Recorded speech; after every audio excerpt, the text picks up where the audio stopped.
Dober dan. Takole bi kar začel. Danes imamo kar veliko za obdelati.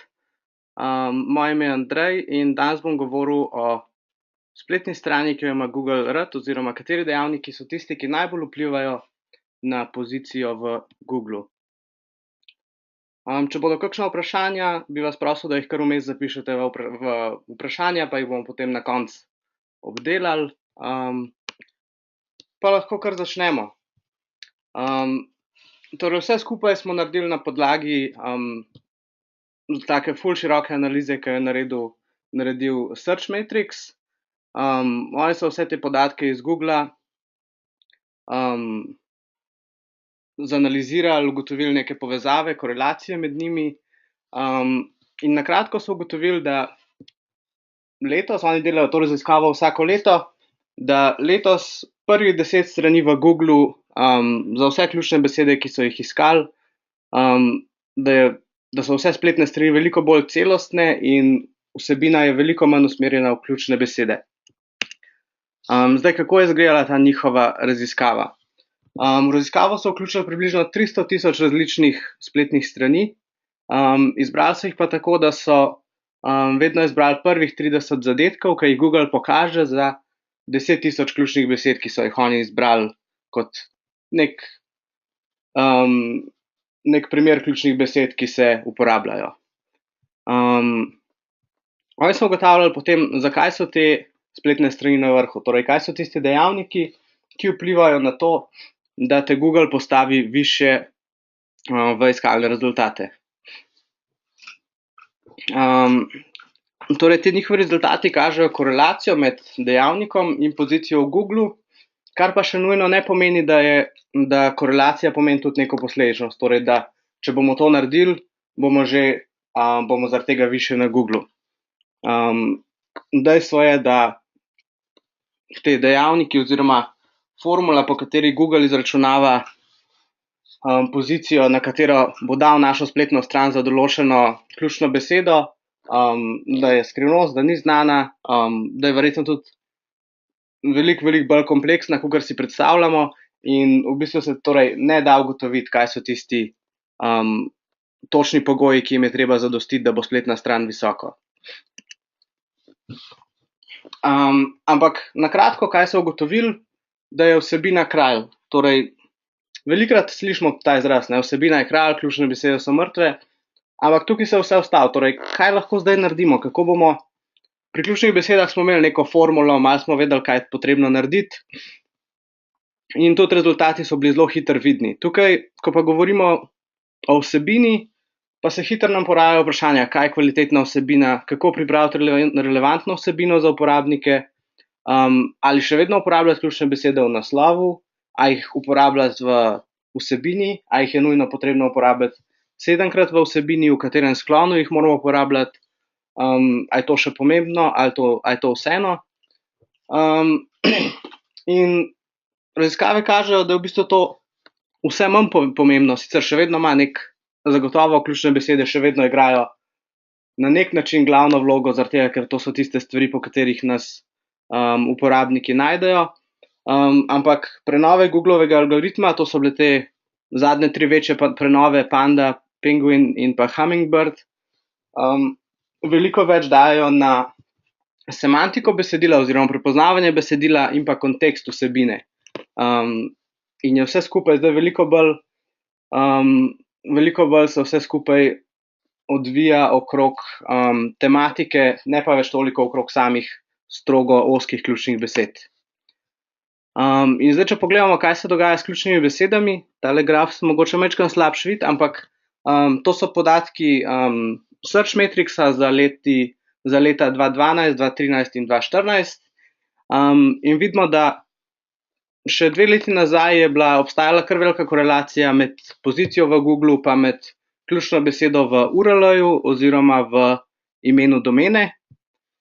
V zadnjih 2 letih pa je to šlo strmo navzdol oziroma je zdaj korelacija skoraj nična, celo rahlo negativna. Kar pomeni, da ni neke povezave med tem, da imamo mi ključno besedo v imenu domene oziroma nekje v URL-ju. Torej, sami URL-ji za za Google niso več tako pomembni. Zdaj so za uporabnika tudi vse manj, ker tudi browserji že skozi bolj skrivajo v bistvu to stvar in ni več tako pomembna. Kaj pa ključne besede drugje? Spet, to so podatki za 2014, 2013 in 2012. Ključna beseda v naslovu besedila je korelacija skoraj nična, v H2 znački od HTML-ja spet skoraj nična, korelacija 0,002. Ključna beseda v opisu, v metaopisu skoraj nična, in pa ključna beseda v H1 znački spet skoraj nič pomembna oziroma celo negativna. In torej, dolgo je veljalo, da mora biti ključna beseda, da se mora nujno pojaviti v H1 znački, v H2 znački, in to je dejansko tudi včasih funkcioniralo oziroma bilo zares pomembno. Če pogledamo zdaj podatke za leti 2014 in 2013, torej povprečna vrednost za teh prvih 30 strani, ki jih je Searchmetrics analiziral, vidimo, da imajo v povprečju H1 tag oziroma ključno besedo v H1 tagu nekje 17–16% spletnih strani, v H2 tagu pa je tega še veliko manj, torej nekje mogoče 9% spletnih strani ima ključno besedo v H2 tagu. Pri teh statistikah moramo paziti, da tele prvi trije recimo ali pa prva dva, ki izstopata, to so vedno ponavadi neki brand leaderji oziroma neke velike spletne strani, ki so na prvem mestu zaradi drugih razlogov, ker so pač toliko velike, toliko imajo nekih povezav na njih, povezav iz njih, in lahko majčkeno vplivajo na statistiko, kot lahko vidimo, imajo recimo veliko nižje rezultate, ampak še vedno je tudi za torej za ostalih 28 strani, ki so nekje vse podobne, vidimo, da je v bistvu število, da je ključna beseda v H1 ali pa H2 tagu ta številka zelo nizka. In torej, vsebina raste, vedno večji pomen daje Google vsebini, in to pa zato, ker je Google vse boljši v ocenjevanju drugih dejavnikov, torej nekako drugače zna oceniti vsebino kot le po ključnih besedah, ki se pojavljajo v njej. In zdaj vidimo pojav tako imenovanih proof ključnih besed in pa relevantnih ključnih besed.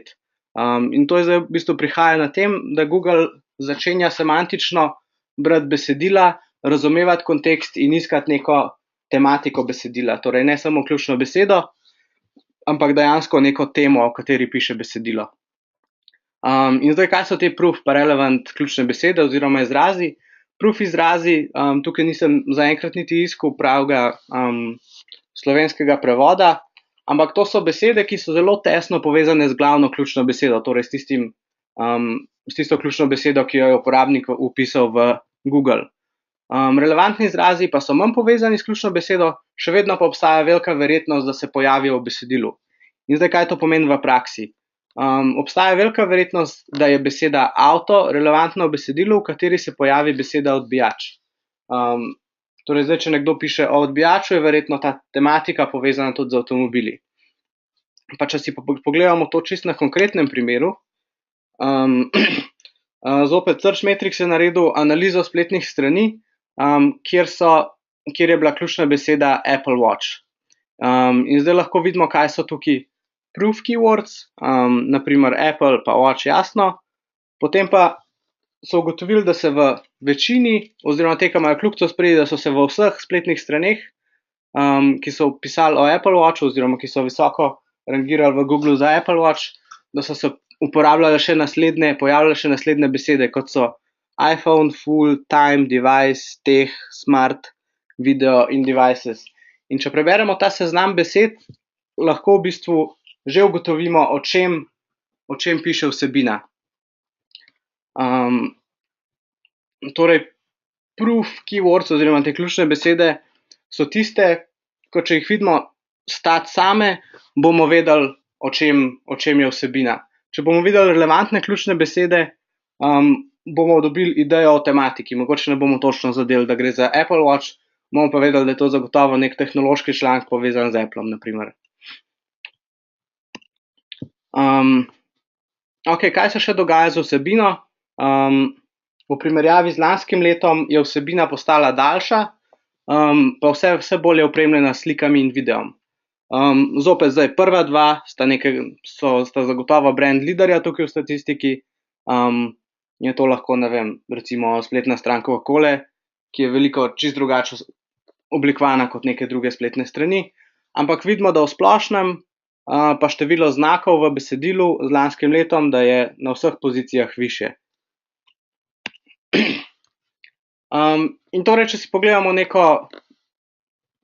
kako je SEO izgledal recimo 5 let nazaj in kako izgleda danes. Včasih, če smo delali pristajalne strani, smo naredili za vsako ključno besedo svojo spletno stran. Recimo, smo delali spletno stran za promocijo avtomobila, smo naredili svoj landing page za avto ima ksenonske luči, pa je bil svoj landing page za Skyactiv motor, pa svoj landing page za 6 sedežev in tako naprej. Danes pa v bistvu nimamo neke ključne besede pa variacij te ključne besede, ampak imamo ključno besedo, potem pa imamo proof ključne besede, proof izraze in pa relevantne izraze, ki so vsi uporabljeni na enem landing pageu. Torej, v primeru avtomobila bi bila to pristajalna stran za model avtomobila in vsi deli avtomobila bi bili omenjeni v vsebini že noter. Torej, dovolj ena spletna stran, ki jo bo Google enako dobro rangiral. To pa kaže tudi na to, da včasih, če si iskal dve podobni ključni besedi v Googlu, si dobil popolnoma različne rezultate. Torej, lahko si iskal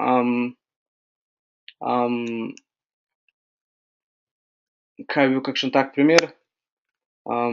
Jedi z rižem ali pa riževa jed. Pa si recimo še nekaj let nazaj bi dobil tukaj na tem seznamu prvih 30 ali pa na prvi strani Googla, recimo, da bi se na obeh izrazih pojavila ista spletna stran le recimo dvakrat, medtem ko danes je ta številka verjetno 3-krat višja, torej 7 spletnih strani se pojavi za oba iskalna izraza. Ok, pa si zdaj poglejmo 5 SEO nasvetov, ki izhajajo iz te raziskave, da bomo se vsega skupaj lotili veliko bolj celovito lahko.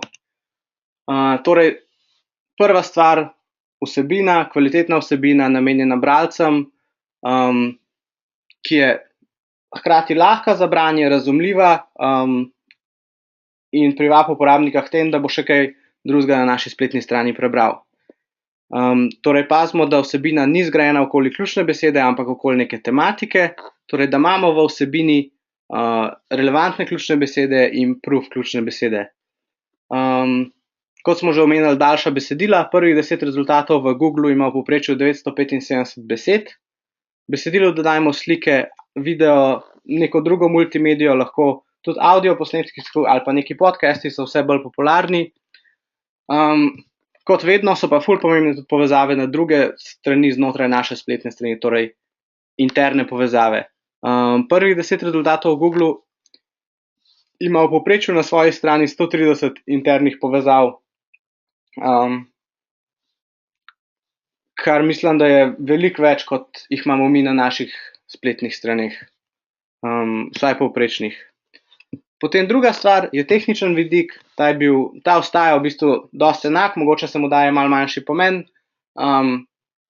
Pomembno je hitro nalaganje spletne strani, da je spletna stran redno osvežena, pa kljub temu, da zdaj meta podatki, kot sta naslov pa opis, nimajo več velike vrednosti za samo pozicijo v Googlu, je pomembno, da jih obdržimo.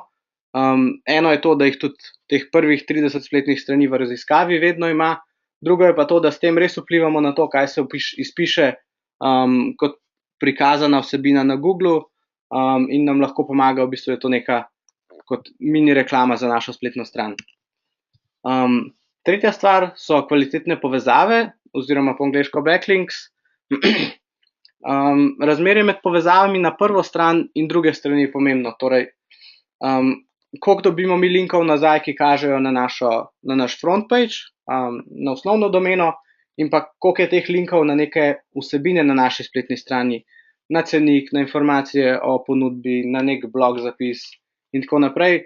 Zato, ker statistika kaže, da prvih 10 strani v Googlu ima iz drugih strani le 29% povezav na prvo stran, torej ostalih 71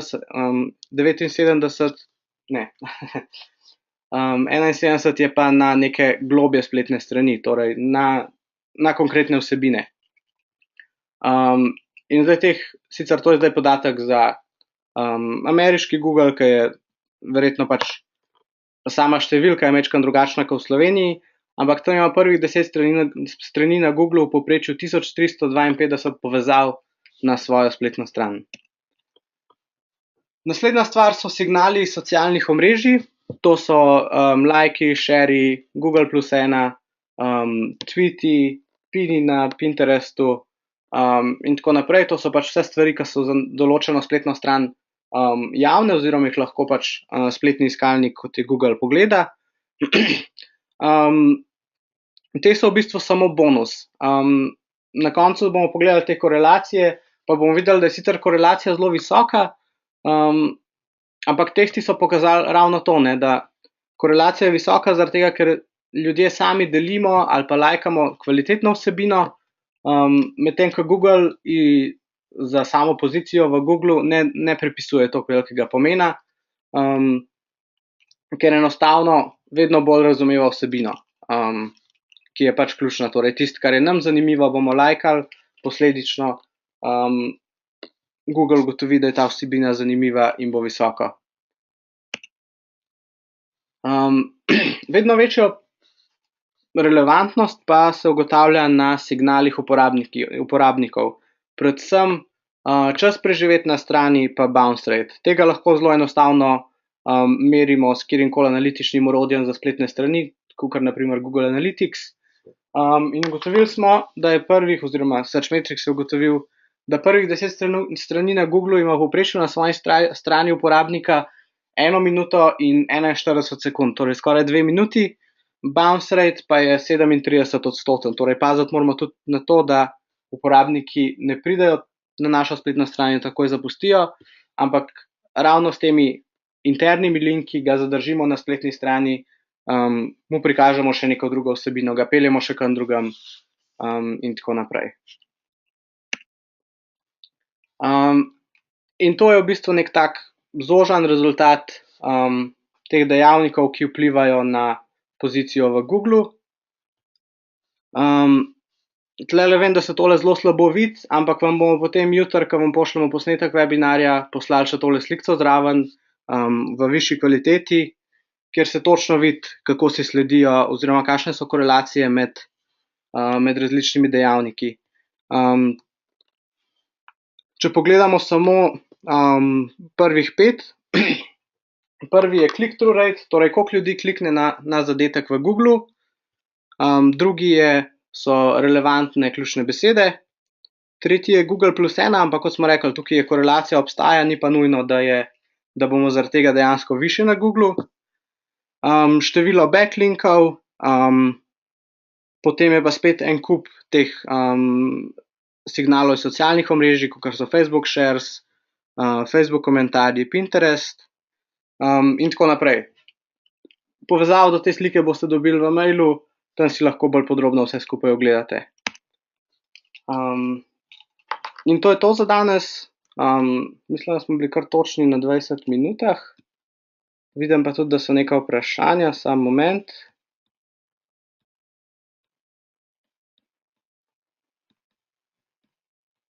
Kaj pomeni bounce rate? Torej, bounce rate je delež uporabnikov, ki pride na našo spletno stran in jo potem takoj zatem zapusti. Kar v bistvu za Google, recimo, če je našo spletno stran našel na Googlu, kliknil je na našo spletno stran in potem takoj zatem, ali pa potem ni obiskal nobene druge spletne strani, ampak je kliknil back in šel nazaj na Google, ta podatek Googlu pove, da naša spletna stran ni relevantna za tega uporabnika. Torej, da v bistvu da vsebina ni to, kar je uporabnik iskal. V redu, potem pa hvala.